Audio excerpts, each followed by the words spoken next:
Do you remember when you first realized that your computer was more than just a monitor and keyboard? That between the mouse click and the video playing, there was something that captured your attention, understood it, and made it real? What is that something? Is it gremlins? Let's imagine that we can shrink down to the size of an electron and inject ourselves into a click of a mouse. If you took your mouse apart, you'd see that it's really a very simple machine. It has a couple buttons and a system for detecting motion and distance. You might have an optical mouse that makes these measurements with lights and sensors, but older ones did this with a hard rubber ball and some plastic wheels. Same concept. When you click the button on your mouse, it sends a message to the computer with information about its position. When your mouse click is received, it's handled by the basic input-output subsystem. This subsystem acts like the eyes and ears and mouth and hands of the computer. Basically, it provides a way for the computer to interact with its environment. But it also acts like a buffer to keep the CPU from being overwhelmed by distractions. In this case, the I/O subsystem decides that your mouse click is pretty important, so it generates an interrupt to the CPU. Hey CPU, got a click here.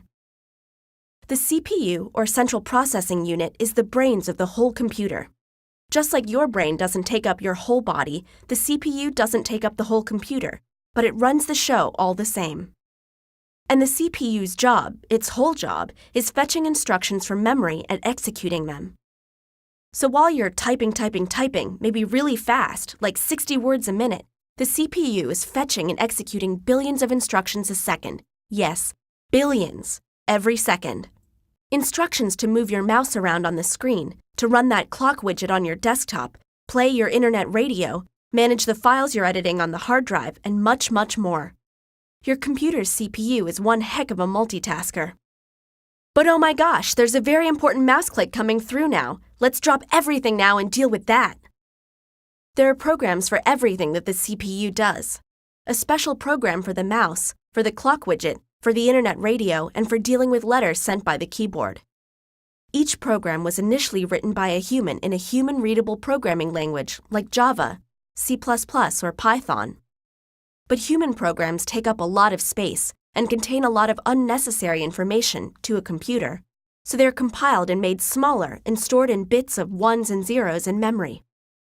The CPU realizes that it needs instructions for how to deal with this mouse click, so it looks up the address for the mouse program and sends a request to the memory subsystem for instructions stored there. Each instruction in the mouse device driver is duly fetched and executed. And that's not nearly the end of the story.